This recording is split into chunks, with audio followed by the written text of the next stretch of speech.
যে জুলাই সমাপ্ত হয়েছে এটা একটা অশ্বডিম্ব।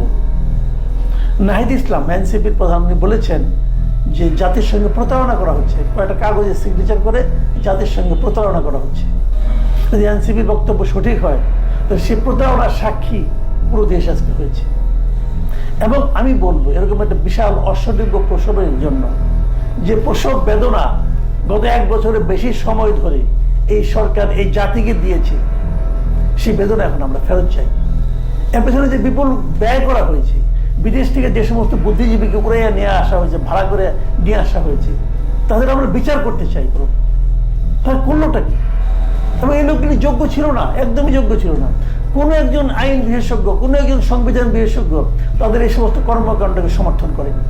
কতগুলি লোক বিদেশ থেকে এসে দ্বৈত নাগরিক, তারা ওই দেশের নাগরিকও আছে এবং এদেশের নাগরিকও আছে, তারা এসে আমাদেরকে জ্ঞান দিয়ে যাচ্ছে যে দেশ কিভাবে চালাতে হবে, পলিটিক্যাল পার্টিগুলোকে জ্ঞান দিচ্ছে যে আপনারা কিভাবে আগামীতে শাসন করবেন। আরে বাবা, তোমরা কে?